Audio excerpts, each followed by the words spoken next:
My name is Lena Petrova, and I am being courted via a campaign of sustained medical fraud. The perpetrator is the Alpha King himself, Alistair Thorne, though I suspect the man and the wolf have not discussed strategy, because the wolf is doing all the work and the man is doing all the apologizing. I am the territory's only independent animal healer. I set the broken wings of sparrows, dose feverish calves on the outer farms, and wrap the sprained paws of loyal, hard-working sheepdogs. I am good at my job. My competence is the one solid thing in a life I've deliberately kept quiet and small. I do not treat wolves. Wolves have a pack healer, a stern woman named Elspeth with hands like weathered stone and a patience thinner than ice in spring. The jurisdictional lines are clear. Alistair Thorne's wolf, however, does not recognize the concept of jurisdiction. Now, I should explain something about the Alpha King. He is, by all accounts, the most controlled shifter in the territory. He can hold his human form through rage, through grief, through a full council meeting with his most insufferable lords. His control is the kind that becomes legend. Marcus Vance, his long-suffering beta, once told me that in 15 years of service, he had never once seen the king shift involuntarily. Then I walked across the courtyard. It happened on a Tuesday. I was crossing the castle's main cobblestones, my satchel heavy with poultices for a lame draft horse in the east stable. Alistair was on the grand portico with Marcus, reviewing guard rotations. I know this because Marcus told me later, in the weary tone of a man who has seen too much. What happened, according to Marcus? Mid-sentence, the king stopped talking. His eyes tracked something across the courtyard. Me, apparently, though I was doing nothing more interesting than existing. And then, without warning or dignity, the most controlled alpha in living memory shifted. Right there on the portico. His clothes didn't survive. They never do. What I saw. I was halfway across the courtyard when an enormous wolf appeared at the top of the portico steps. Silver gray fur, amber eyes, 800 pounds of coiled power. He was magnificent. And he was limping. A sudden, theatrical limp in his back right leg that turned the great predator into a tragic, wounded creature. He hauled himself down the steps, his amber eyes wide with feigned agony, casting pathetic glances in my direction. My heart leapt into my throat. An injured alpha wolf was a crisis. I dropped my satchel and ran. Marcus, still standing on the portico holding a guard roster and the shredded remains of the king's shirt, looked like a man seriously reconsidering his career. I skidded to a halt beside the wolf and dropped to my knees. He immediately rested his massive head on my knee and whimpered. It was a good whimper, full-bodied, with a little trill of suffering at the end. I ran my hands down the leg. No heat, no swelling. I manipulated the joints. He didn't so much as flinch. In fact, I felt the faint vibration of a pleased rumble starting in his chest. A purr. An 800-pound wolf was purring. He seems fine, I said, perplexed, looking up at Marcus. And then the wolf shifted back. One moment I was kneeling beside a mountain of silver fur. The next, Alistair Thorne was crouching on the cobblestones in front of me, very human, very naked, and very red in the face. Marcus, with the reflexes of a man who had clearly begun preparing for exactly this, threw a cloak over his king's shoulders. I apologize, Healer Petrova, Alistair said, clutching the cloak around himself with what remained of his dignity. I don't know what that was. I knew what it was. My own wolf. A quiet, pragmatic voice in the back of my mind delivered a clipped report. Subject, Alpha King Alistair Thorne. Condition, involuntary shift triggered by proximity to us. The wolf is acting on instinct the human is refusing to acknowledge. Probability of genuine injury, 0%. She paused. His wolf has good taste. Recommendation, observe. That last part was new. My wolf didn't usually editorialize. I couldn't ignore it. What if I was wrong? My entire life was built on not being wrong about an animal's pain.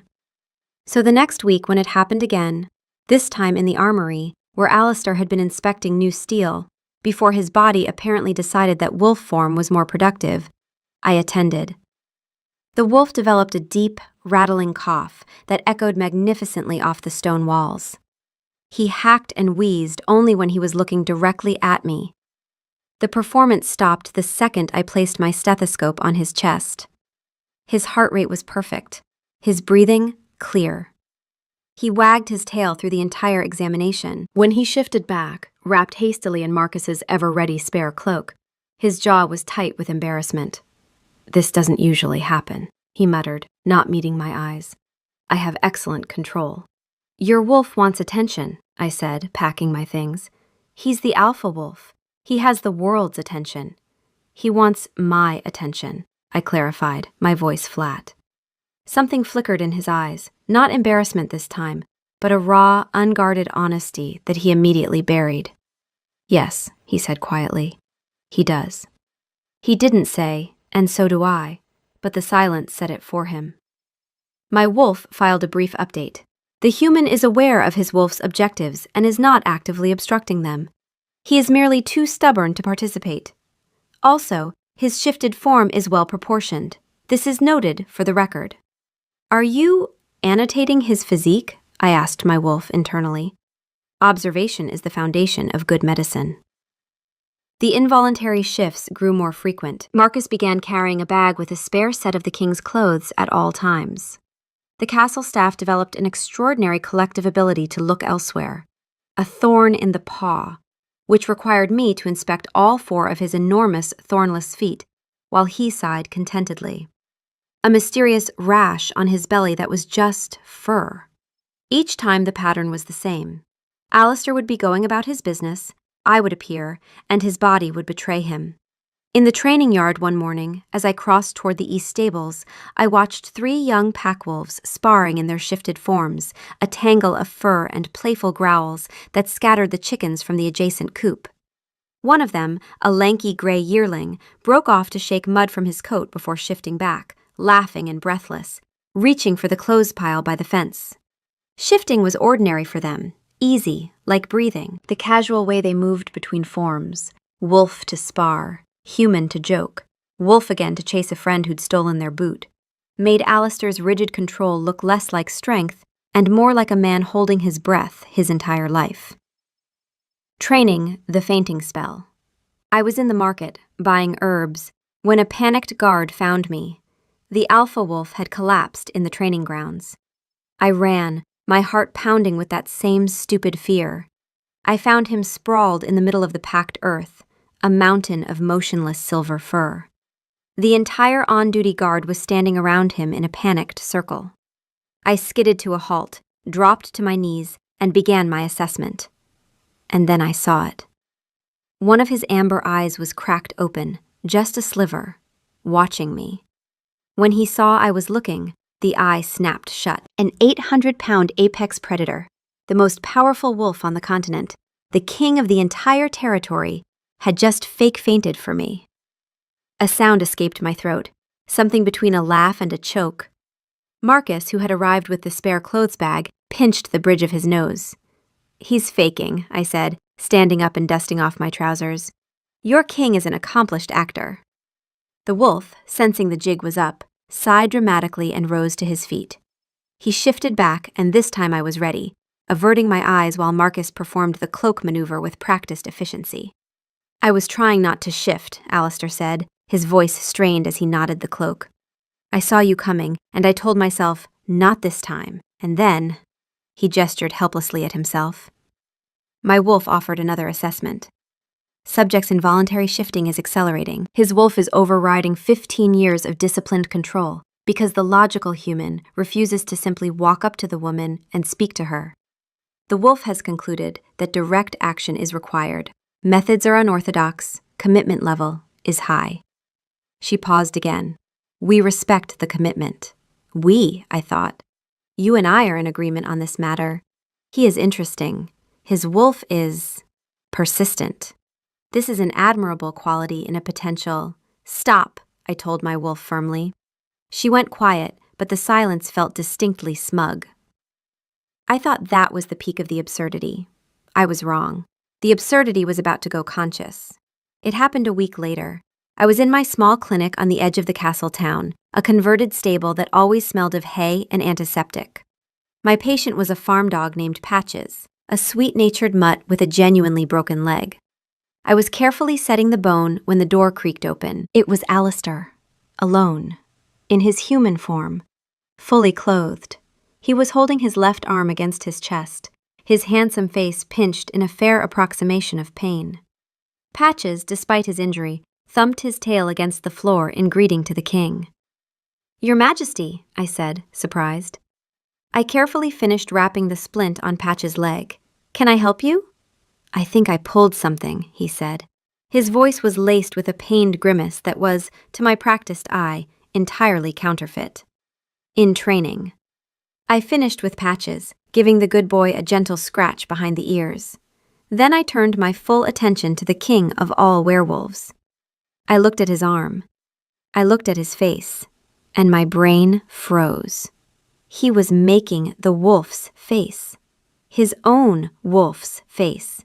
The exact same wide-eyed, slightly pathetic, trying too hard to look brave through the pain expression that his wolf form had perfected over the past month. Except now, he was doing it on purpose. In human form. Fully clothed and fully conscious because the wolf's method had worked and his logical brain had finally caught up. My wolf broke her silence with a single odd observation. The human has adopted the wolf's tactics. He has studied his own involuntary behavior and is now replicating it deliberately. She sounded almost proud. This is unprecedented. We are witnessing evolution.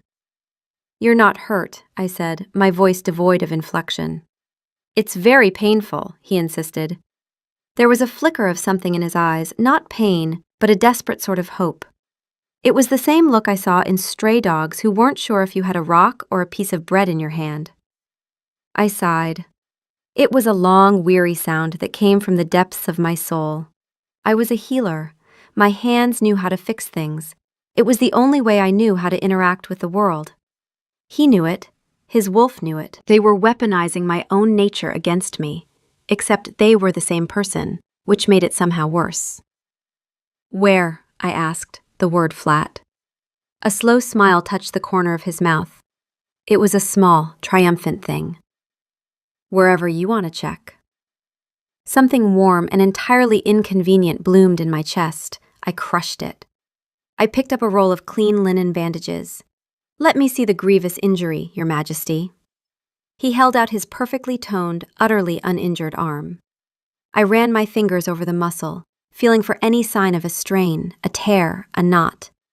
There was nothing but healthy tissue and the warmth of his skin.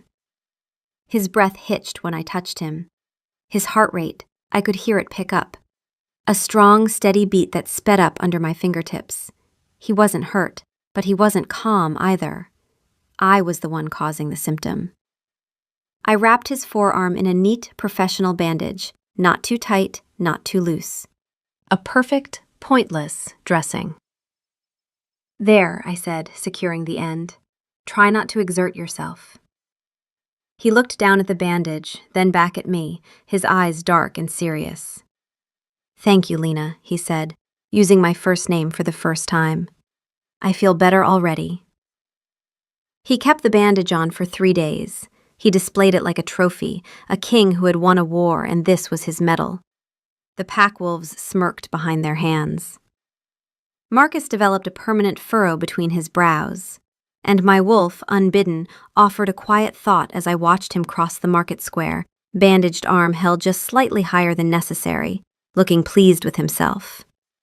He is ridiculous. I like him.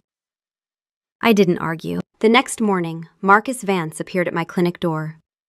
"Healer Petrova," he said, his tone one of polite exhaustion. "The king requires your presence in the throne room." "Is he injured again?" "He claims his other arm is now experiencing sympathy pains for the first one." Marcus pinched the bridge of his nose. "He also said, and I quote, Only Lena's hands can diagnose it properly. He was entirely in human form when he said it, which means he can't even blame the wolf. My wolf's voice was dry as dust. Tactical escalation confirmed. The human is now operating independently of involuntary shifting. He is targeting the opposing limb under his own volition. This is resourceful. We approve. When I entered the throne room, it was empty save for Alistair, who sat on the massive carved throne looking deeply uncomfortable. He was in human form. Deliberately, this time I could tell, because he had that rigid quality of a man concentrating very hard on staying in one shape. He was trying to look regal and wounded at the same time. It wasn't working. He just looked like a man fighting his own body. I walked up to the dais. I didn't bow. I wasn't a courtier. I was a healer, and he was my patient. My very fraudulent patient. "Show me," I said. He held out his right arm. I took it. His skin was warm, his pulse reactive. I unwrapped the bandage from his left arm first. "This one seems to have made a full recovery," I noted, my voice deadpan. "A miracle," he breathed. But I noticed a fine tremor running through him, the wolf pushing, the shift pulling. My touch was the trigger and the anchor, the very thing that made his wolf want to surface, and the thing that made the man want to stay. I pressed my fingers into his bicep, his forearm. It was impossible to ignore the solid reality of him, the way his muscles tensed under my hand, the low, unconscious sound he made in the back of his throat. "I find nothing wrong, Your Majesty. Perhaps you should check again, more thoroughly." I dropped his arm. "No, I have actual patience." The humor in his eyes vanished, replaced by something serious. "I know," he said quietly. "I'm sorry, it's just, this is the only way I can get you to stand still for 5 minutes." My breath caught. My wolf went very quiet, then said simply, "He is telling the truth. He does not know another way to reach you. His wolf has been trying. The human is trying now. This matters." "I'm not a court lady," I said, my voice tight. "I don't do this." "I know," he repeated softer. He stood up, towering over me. "That's why it has to be you, Lena. You don't look at the throne, you look at the man, and you see right through him." I should have left. Instead, I heard myself say, "Your wolf has a chronic condition, Your Majesty." He blinked. "What?" "Atypical lupine neurology," I said, the lie forming on my lips with terrifying ease. "An intermittent neurological affliction that affects the shift regulation pathways. It can cause involuntary transformations, phantom pains, even collapse. It requires careful daily management by a specialist." I paused, letting the weight of my bullshit settle in the room. "Fortunately, that is my area of expertise. I will need to see you every morning and every evening." His eyes went wide. Then his mouth twitched. Then a grin broke across his face like dawn. "That sounds very serious." "Extremely," I said. "The treatment involves foul-smelling liniment and a great deal of me telling you to stop being an idiot." "I accept the diagnosis," he said, his voice full of laughter he was barely containing. "When do we start?"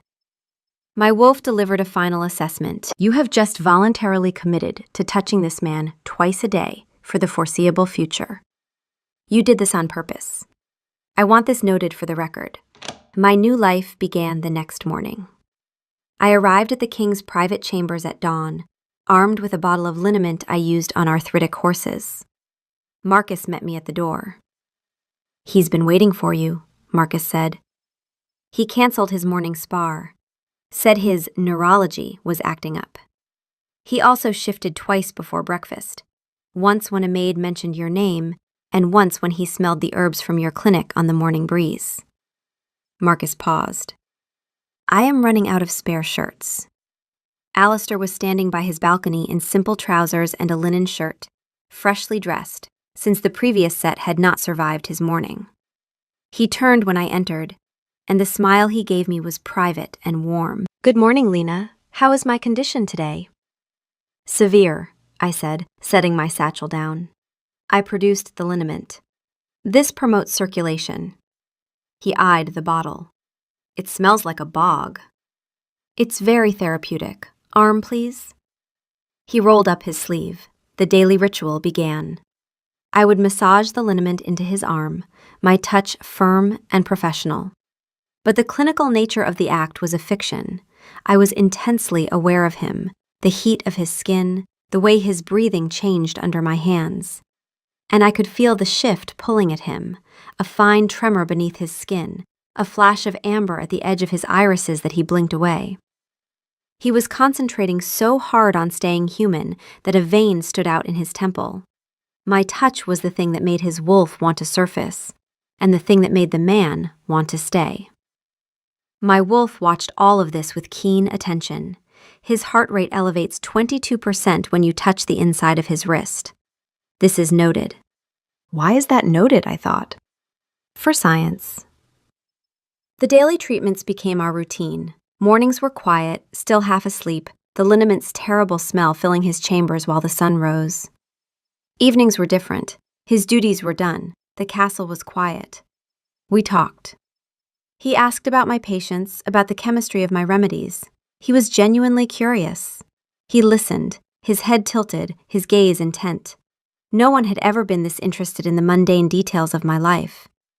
I learned things about him, too, that he hated the pomp of the court, that his father had been a hard man who saw the wolf as something to master, not something to be, that Alistair had spent his youth learning control the way other children learn to read, relentlessly, with punishment for failure, that he sometimes felt the crown was a mask he couldn't take off. Everyone looks at the Alpha King, he told me one evening, his voice low as I wrapped a fresh, pointless bandage on his arm.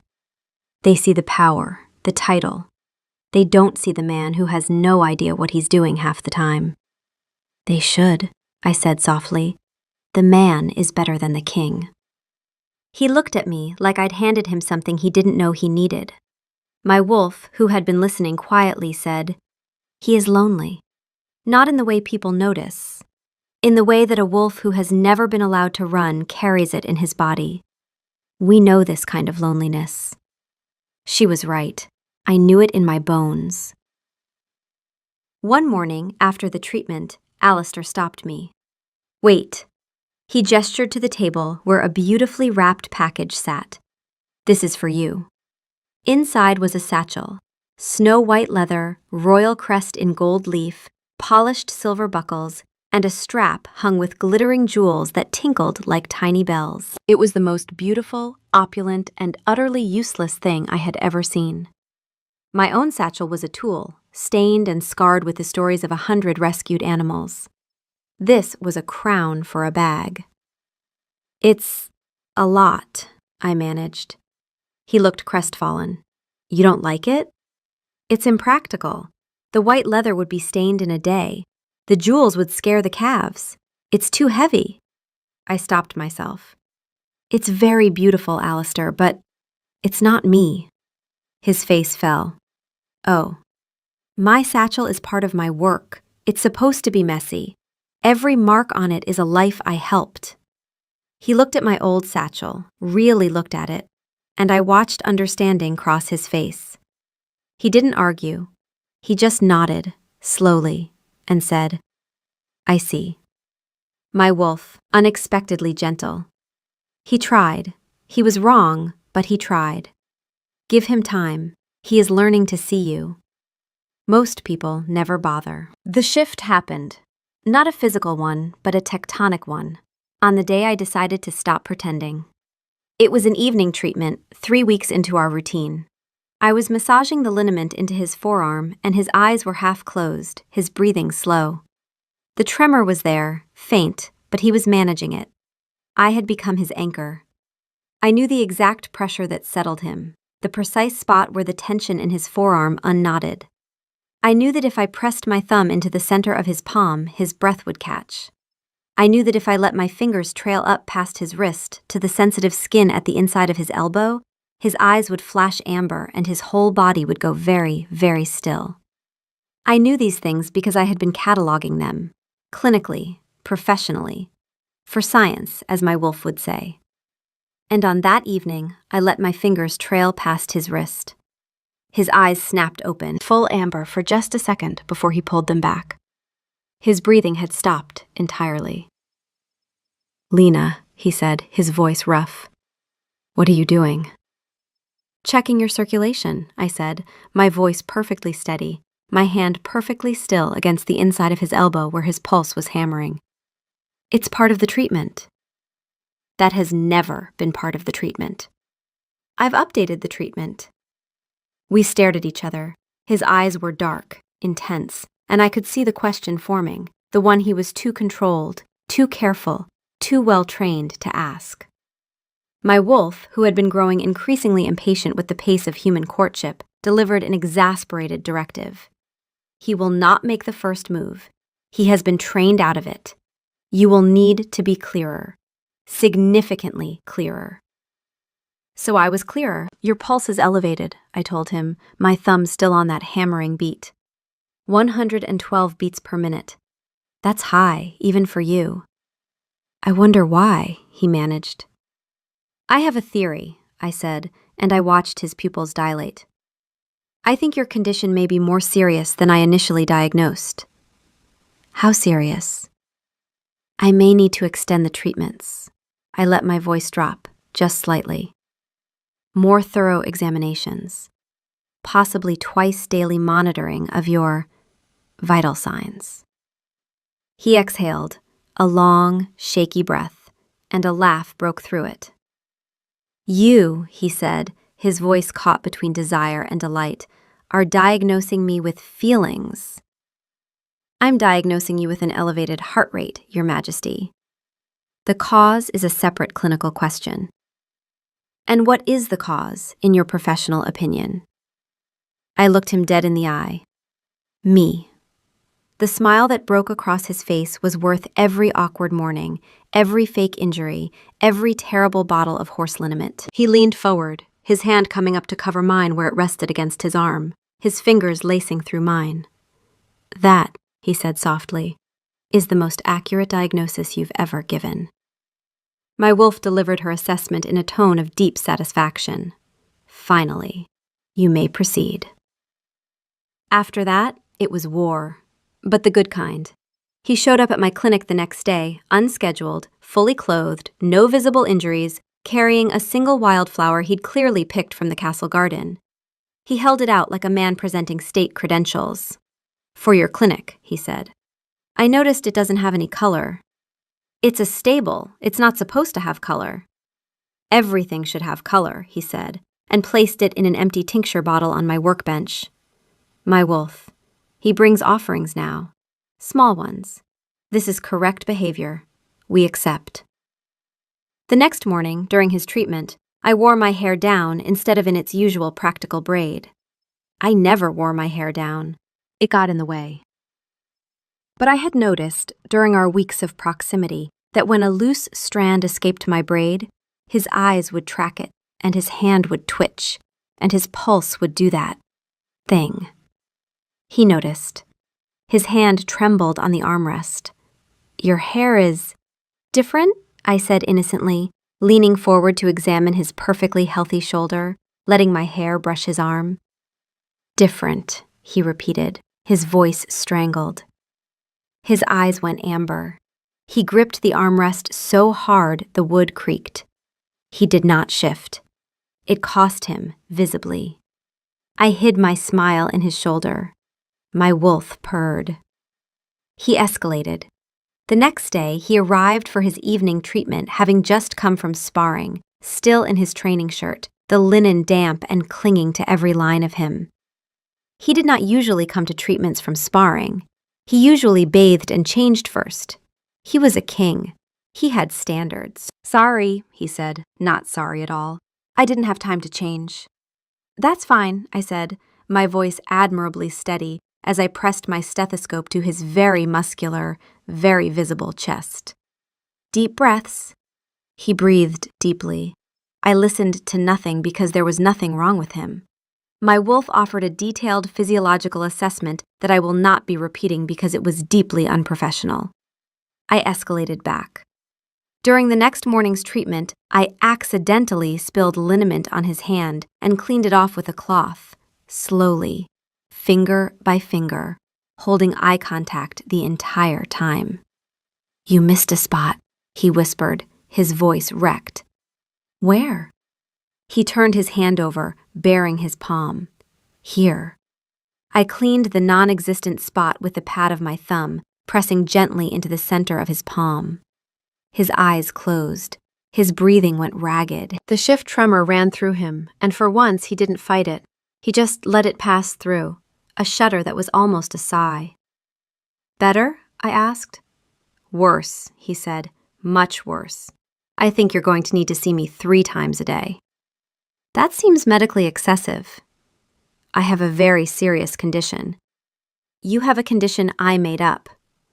And I've never been more grateful for a fake diagnosis in my life." We were both grinning like idiots. Marcus, who had opened the door to deliver a message and then immediately closed it again, could be heard walking away while muttering something about a raise. The courtship became a language. He would bring me things, not jeweled satchels, not anymore, small things. A jar of the specific honey I used in poultices, sourced from a beekeeper 3 villages away. A book on equine anatomy he'd found in the castle library, with passages marked that he thought I'd find interesting. A new whetstone for my surgical knives, because he'd noticed mine was wearing thin. Practical things. Things that said, "I see what you need." My wolf kept a running tally. Gift analysis, 12 offerings to date. Relevance to our work, 100%. Ostentation level, 0. Trend, marked improvement from initial satchel disaster. Assessment, subject is trainable. I courted him back. Not with gifts, I had nothing to offer a king, but with the thing I was good at, touch. I extended the treatments. I found new, entirely fabricated reasons to examine him. I invented a secondary assessment protocol that involved me pressing my ear to his back to listen for irregularities in his shift resonance patterns. This was complete nonsense. He knew it was complete nonsense. He held perfectly still and breathed when I told him to breathe. And neither of us acknowledged that what I was actually doing was resting my cheek against his warm skin and listening to his heartbeat. "How's the resonance?" he'd murmur. "Irregular," I'd whisper back. "Very concerning. I'll need to monitor this closely." "Whatever it takes, Healer Petrova." In the evenings, walking back from the stables where I'd done my rounds, I would see him on the battlements, still working, and I'd stop. He'd look down. We'd hold each other's gaze for a beat too long, across the entire courtyard, and I would feel the distance between us like a pulled thread. My wolf, who had abandoned all pretense of clinical detachment, would simply say, "Go to him." And I would think, "Not yet." And she would say, "Coward." And I would agree. One evening, crossing the courtyard at dusk, I heard the pack wolves heading out for a night run, a stream of shifted forms pouring out of the pack house. A dozen wolves of every size and color, their paws thundering on the cobblestones. They flowed around me like a river around a stone, and the sound of their breathing, the heat of their bodies, the wild joy of them pulled at something in my chest that I'd been ignoring for years. My own wolf stirred, not with a clinical report, but with a longing so sharp it felt like hunger. I hadn't shifted in 3 years. I was a wolf who had forgotten how to run. The almost kiss happened on a rainy Thursday. The evening treatment was finished, but neither of us moved. Rain drummed against the windows. The fire crackled. His chamber smelled like wet stone and horse liniment, and him. The clean, earthy scent that was uniquely Alistair, the one I had memorized without meaning to. He was looking at me the way he'd been looking at me for weeks, like I was a problem he couldn't solve and didn't want to. I was still holding his hand, my thumb tracing slow circles on his palm, because I had given up pretending the treatments were clinical. They were just us, finding excuses to touch each other. "Lena," he said, and his voice was different, lower, no humor in it. "Alistair, I want to kiss you." My heart slammed against my ribs. That's not part of the treatment protocol. I'm not asking as your patient. The air between us was charged, electric. I could feel his pulse under my thumb, fast and strong. I could see the amber bleeding into his irises, not a loss of control, not anymore, but the wolf surfacing to be present for this. Both halves of him, in agreement, wanting the same thing. I leaned in. He leaned in. And then his control slipped. A shudder ran through him, his eyes going full amber, and the shift started. The tremor in his shoulders, the ripple under his skin. He caught himself, barely, teeth gritted, and hauled himself back by sheer will. But the moment broke. He jerked away, breathing hard, hands fisted. "Every time," he said, his voice raw with frustration. "Every time I get close, It's all right," I started. "It's not all right," he said, and the anguish in his voice cut through me. My father spent years teaching me that this, the loss of control, was the worst thing an alpha could be. And now I can't even kiss a woman without proving him right. The room went quiet. The rain was the only sound. "Your father was wrong," I said.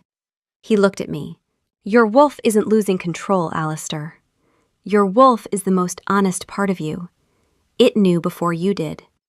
It embarrassed you in public, it faked injuries, it ruined Marcus's entire wardrobe, because the logical, careful, controlled part of you was never going to walk across that courtyard and talk to me. Your wolf did what you wouldn't." I stepped closer. "That's not weakness. That's your own heart refusing to be ignored." He stared at me. The amber faded from his eyes, leaving them dark and human and impossibly vulnerable. "How do you always do that?" he said, his voice rough. "Do what?" "See exactly what I need to hear."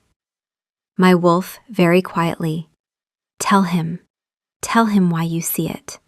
Tell him what you are." Not yet, I thought. And she didn't argue. But she didn't agree either. Instead of kissing him, I did something that felt just as dangerous. I reached up and put my hand on his cheek, my palm against his jaw, my thumb at the corner of his mouth. He went completely still. Not the stillness of control, the stillness of a man afraid that if he moved, the good thing would disappear.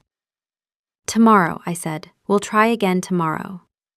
"Tomorrow," he repeated, like a promise. I left his chambers and made it all the way to the stairwell before I pressed my back against the cold stone wall and exhaled. "My wolf, your heart rate is 134 beats per minute. Your pupils are dilated. Your skin temperature is elevated. In my professional opinion, you have it bad." "Shut up," I said aloud, to no one, in an empty corridor of the king's castle. She did not shut up. She purred. Tomorrow came. I arrived at dawn as usual, but something had changed. He was standing by the balcony again, watching the sunrise, but when he turned, he didn't perform the usual ritual. The joking complaint about his condition, the extended arm, the back and forth. Instead, he just looked at me. "I didn't shift this morning," he said. I set my satchel down slowly. "Not once?" "Not once. I thought about you. I even smelled the liniment on the breeze." A faint smile. "I stayed human." I should have been pleased. This was progress. His control was returning. Instead, I felt something cold and unexpected settle in my chest. Because his involuntary shifts had been the bridge between us, the excuse, the reason, the diagnosis I'd invented to keep us close. If his wolf went quiet... "That's good," I said, and I heard the lie in my own voice.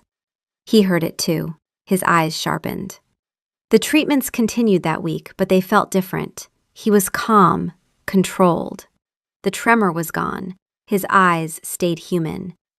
He sat for the liniment and the bandages with perfect stillness, and the easy, charged intimacy of the past weeks had been replaced by something careful and distant.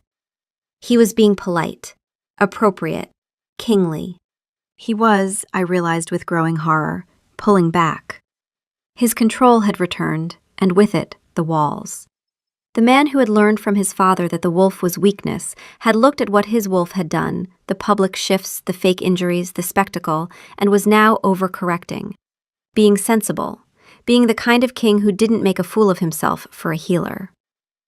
By Thursday, the treatments felt like a formality. He barely spoke. His arm was extended, the liniment was applied, and we performed the fiction of medicine in silence. My wolf had gone uncharacteristically quiet too, not smug, not clinical, just sad. "Assessment," she finally said, and her voice was small. "The subject is retreating. He has reinterpreted the involuntary shifts as a loss of dignity rather than as honest communication. He is ashamed of what his wolf did for us." She paused. "This is the worst outcome." I packed my satchel after the Friday evening treatment, my chest tight, my eyes burning with something I refused to let fall. "Same time tomorrow?" I asked, because we were still pretending. "Actually," he said, and his voice was measured, careful. "I've been thinking. The involuntary shifts have stopped. My condition seems to be resolved. Perhaps the treatments are no longer necessary." There it was, the sensible thing, the controlled, logical, kingly thing. My wolf made a sound I had never heard from her, a low whine, animal and heartbroken. "Of course," I said, and my voice didn't break because I was Lena Petrova, and my voice didn't break. "I'm glad the treatment was effective, Your Majesty." Your Majesty, not Alistair. He heard the difference. Something moved behind his eyes, pain or regret, or the wolf trying to surface one more time and being held down. "Lena. Good night, Your Majesty." I left before he could finish. I left before the burning in my eyes became something visible. 3 days passed. I returned to my old life. Sparrows with broken wings, feverish calves, sprained paws. My clinic smelled the same. My satchel was the same. Everything was the same. Nothing was the same. I missed him. I missed the absurd ritual of it, the terrible liniment, the fake bandages, the escalating flirtation that had become the best part of my day. I missed the warmth of his skin under my hands. I missed his laugh. I missed the way my wolf would annotate his vital signs like she was writing a research paper on how he made us feel. My wolf had retreated to a deep, quiet place. She hadn't spoken in 2 days. When I finally reached for her, she responded with a single, exhausted thought. "You are both idiots. You deserve each other." I mean that as a compliment. On the 4th morning, I was stitching up a barn cat named General Whiskers when the clinic door creaked open. I looked up, and I stopped breathing. Alistair stood in the doorway. He was in human form. He was fully clothed. He was not carrying his arm against his chest or wincing or performing any approximation of injury. He was holding a wildflower, the same kind he'd brought before, and he was standing there with an expression I had never seen on him. Not the wolf's pathetic face, not the king's composure, not the charming flirt or the careful politician. He looked terrified, completely, openly, humanly terrified. "I'm not hurt," he said. "I can see that. I don't have a condition. I know, I made it up. I know you made it up." He took a breath. "I'm not here because my wolf made me come. He's quiet. He's been quiet all week. I'm here because I walked here, in human form, with full control, because I wanted to see you, and I'm done pretending I have a medical reason for it." The clinic was very quiet. General Whiskers purred on the table between us. "I was wrong to pull away," he said, and his voice cracked on the word wrong in a way that made my chest hurt. My father's voice in my head said the shifts were undignified, and the wanting was weakness, and a king doesn't chase a woman across a courtyard because his heart won't let him walk the other way. And I listened, because I've always listened to that voice. It was easier to be controlled than to be honest. He set the wildflower on my workbench. "I don't want to be controlled anymore. I want to be honest. And the honest truth, Lena, is that my wolf was right from the very first day. You are the reason I can't hold my shape. Not because you make me lose control, because you make me not want to hold on so tight. My wolf came back online, not with a report, not with an assessment, with a single word, delivered with the quiet certainty of a creature who had known all along. Yes. I stood up from my stool. I crossed the 3 feet of clinic floor between us. I reached up, took his face in both my hands, and kissed him. It wasn't tentative. It wasn't careful. It was a kiss that said, I see you, all of you, the wolf who faked a limp and the man who faked a pulled muscle, and the king who almost let his father's ghost ruin the best thing that ever happened to him.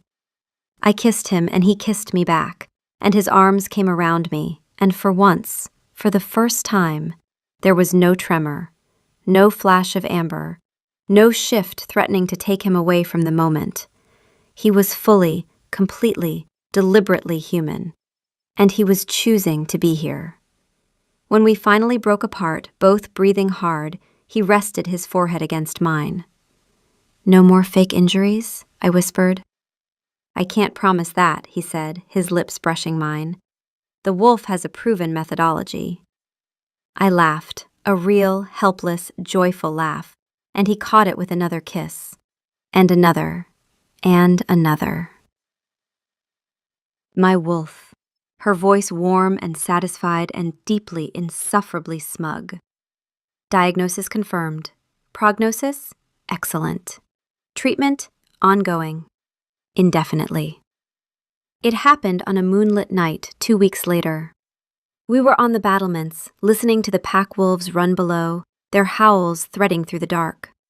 His arm was around me, my head against his shoulder. It was the kind of quiet that only happens between 2 people who have stopped performing.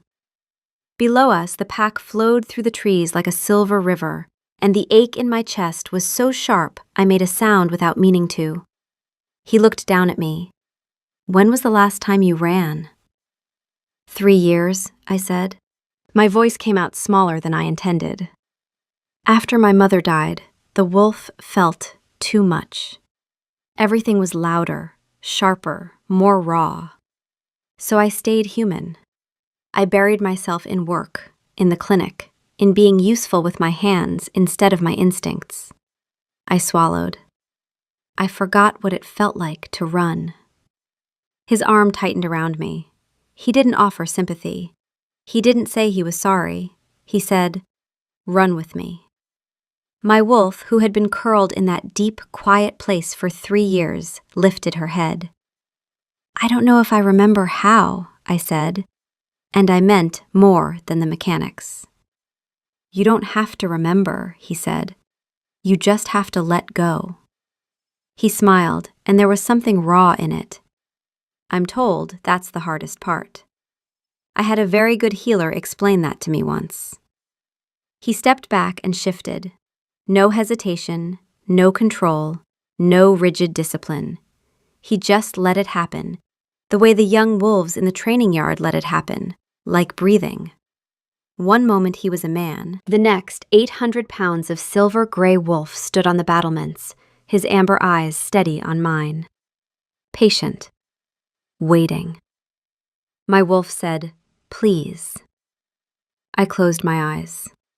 I let go. The shift took me like a wave. It hurt, the way stretching a muscle hurts after years of stillness. A bright, singing pain that cracked open something I had sealed shut. And then I was through, and the world exploded into scent and sound and moonlight, and I was standing on 4 legs for the first time in 3 years, shaking, my fur catching the wind, and everything was more. He was there. He pressed his flank against mine, steady, warm, an anchor in a world that had suddenly become too vivid. He waited until I stopped trembling. Then he turned toward the stairs that led down to the forest, and he looked back at me, and his tail moved, just once. I ran. We ran together, through the castle grounds and into the dark trees, and the pack parted for us, their alpha and the healer who had finally remembered what she was. The ground was soft under my paws. The air was cold and clean and full of pine and earth and him. My wolf was singing, not with words, not with clinical assessments, just a pure, wordless joy that filled every part of me. I had forgotten this. I had forgotten that I was not just hands and herbs and quiet competence. I was this, too. Wind and teeth and speed and the wild, aching freedom of a body that was exactly what it was supposed to be. He matched my pace. He didn't lead. He ran beside me, shoulder to shoulder, and when I stumbled on a root because my legs hadn't done this in 3 years, he slowed without making it obvious. When I found my stride, he matched it again. We ran until the castle was a distant glow behind us and the moon was directly overhead. And then we stopped in a clearing where the grass was silver and the only sound was our breathing. We shifted back in the clearing, both of us, at the same moment, without deciding to. He was breathing hard, his hair wild, grass stains on his knees, looking more alive than I had ever seen him. I was shaking, but not from cold, from the feeling of being whole again. He reached out and brushed a leaf from my hair. His hand stayed, his fingers curling against my temple. "There you are," he said, his voice rough and wondering. "I've been waiting to meet all of you." I tilted my face up. He tilted his down. And this time, when he kissed me, I felt something shift between us that was deeper than any physical transformation. An alignment, a recognition. His mouth moved to my neck, to the curve of my shoulder, and I felt his teeth graze the skin there. Not a kiss, something older, something the wolf in both of us understood. "Yes," I said, and the word came from both of us, me and my wolf, in perfect agreement for the first time in my life. He marked me. A bite, gentle and deliberate, at the place where my shoulder met my neck. The warmth that flooded through me had nothing to do with healing. It was a claim and a promise and a homecoming all at once. And somewhere deep in the castle, the ancient murmuring stones, silent for centuries, began to hum. A low, resonant song that seemed to wrap around us like a blessing.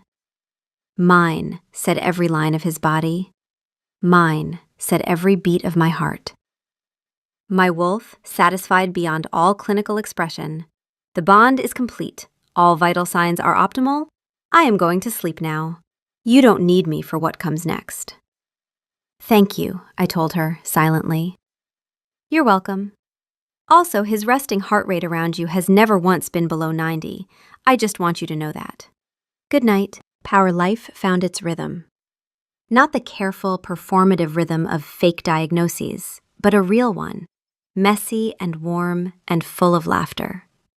He shifted freely now.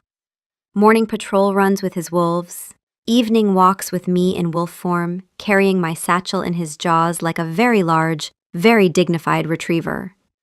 He would shift back with grass in his hair and a looseness in his shoulders that I had never seen in the man who sat on the throne. Marcus Vance got his raise. His budget for the Alpha's Jubilee now included a standing line item for unforeseen romantic shenanigans and a bulk order for replacement clothing. He was, despite everything, happy for his king. He just wished his king would stop ruining shirts. One afternoon, I was in my clinic, restocking shelves, when I heard the heavy pad of paws on stone. I turned. An 800-pound silver-gray wolf stood in the doorway, one massive front paw lifted tragically off the ground, amber eyes wide with feigned agony. I folded my arms. He whimpered. "A masterpiece." "It's been 6 months," I said. "You are the Alpha King. You are mated. You have no medical reason to be here." He whimpered again and held the paw higher. "Your paw is fine." He limped forward magnificently, collapsing with theatrical grace onto the clinic floor and resting his enormous head on my boots. He looked up at me with an expression of profound, noble suffering. My wolf roused from her nap. "Oh, just scratch his ears already. You know you want to." I knelt down beside him. I took his perfectly healthy paw in my hands, and instead of examining it, I scratched behind his ears, right in the spot he could never reach. His eyes closed. The purr started, deep, rumbling. 800 pounds of pure contentment. He shifted back, still on the floor, still close, grinning up at me with his head in my lap. "I have a condition," he said. "You have a condition I made up. And I've never been healthier." He reached up and tucked a strand of my hair behind my ear. "Same time tomorrow?" I leaned down and kissed him, upside down, in the middle of my clinic that smelled like hay and antiseptic and us. "Same time tomorrow," I confirmed. My wolf, from somewhere deep and warm and content. Diagnosis, permanent. Prognosis, happy. Case closed. Outside, in the courtyard, the murmuring stones hummed on.